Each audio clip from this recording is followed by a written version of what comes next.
Mesdames et messieurs, bonjour et bienvenue à la revue des titres de ce jour. On démarre avec le Béninois libéré. La réaction de Abdoulaye Biotchane au sujet de la crise de la séquence vidéo de Armand Gansé est à retrouver dans le journal. Le président de la communauté Peul du Bénin, Alpha Tidjani, accepte les excuses de Gansé. Angela Peidja parle des aliments à consommer dans le cadre de la sensibilisation contre le Covid-19. Les grandes décisions en Conseil des ministres sont à retrouver dans le quotidien Le Béninois libéré. Aurélie Zoumarou appelée à protéger les usagers du portail en ligne. C'est dans le cadre de l'identification des utilisateurs de services de communication électronique communale du 17 mai 2020, la Cour suprême valide la candidature de Luc Atropo à Cotonou. La nation, le gouvernement, facilite le bon déroulement du scrutin. La RAC joue sa partition, c'est dans le cadre des élections communales du 17 mai 2020. L'Assemblée nationale trouve la parade au coronavirus. C'est au cours de la séance plénière au Parlement. Les détails sont à retrouver à la page 5 du quotidien La Nation. Des mesures de sécurisation prises en Conseil des ministres. Le renouveau du secteur de l'artisanat en marche. C'est dans le cadre de la création d'une chambre des métiers. L'administration de développement se met en place. Il s'agit du travail et de la fonction publique au rythme de la rupture. Nord-Sud quotidien à présent des mesures pour l'organisation des communales face à la crise sanitaire. Revue FMI, la stabilité de l'économie béninoise est confirmée et pour ses propos régionalistes, une enquête judiciaire ouverte contre Gansé. Samuel Akindes, une chance pour l'UP dans le 12e arrondissement de Cotonou. Il s'agit des communales du 17 mai 2020. Et contre le coronavirus, les raisons du choix de la chloroquine sont évoquées dans le quotidien Nord-Sud.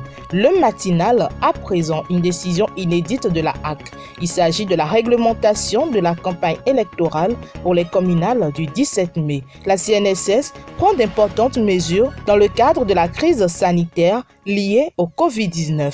Les plages horaires des radios et télévisions réquisitionnées. Les consommateurs des communications électroniques protégés. Un renouveau du secteur de l'artisanat pointe à l'horizon. Lutte contre le Covid-19. Les chefs d'État de l'UEMOA en session extraordinaire. Passons à présent au site du magazine international First Contact Afrique.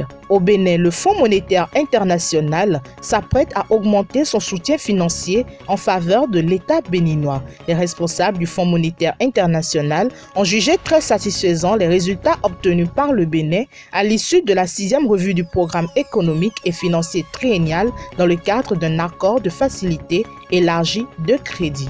Au Nigeria, les mots de condoléances de Talon à Bouhari. Le directeur de cabinet et principal conseiller du chef de l'État nigérian, Muhammadu Bouhari, est décédé après avoir contracté le nouveau coronavirus, a annoncé samedi la présidence à Abuja. Une triste nouvelle qui a fait réagir le chef de l'État, son Excellence M.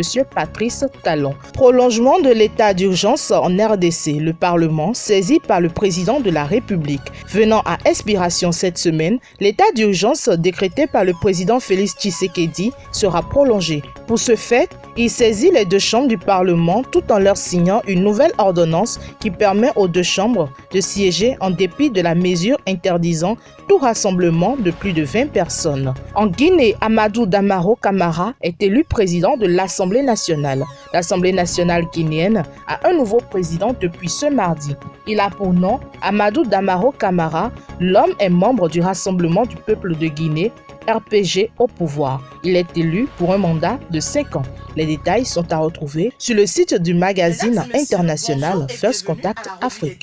Vous avez besoin de visibilité internationale. Vous voulez vous faire connaître, vous êtes entrepreneur et vous voulez faire connaître vos produits à l'échelle internationale. Une seule adresse, First Contact Afrique. First Contact Afrique, c'est votre nouveau magazine panafricain qui reflète le visage inconnu de personnalités et d'entreprises. Visitez notre site web www.fcafrique.com sur Facebook, YouTube et Twitter. Retrouvez-nous sur First Afrique TV. Nos contacts 00229 61 50 84 63 0033 689 032 411. First Contact Afrique, c'est l'Afrique qui gagne. First Contact Afrique, c'est l'actualité autrement. Merci de nous avoir suivis. Surtout, n'oubliez pas d'adopter les gestes barrières pour contrer le coronavirus. Avec First Contact Afrique, c'est l'Afrique qui gagne. Avec First Contact Afrique, c'est l'actualité autrement.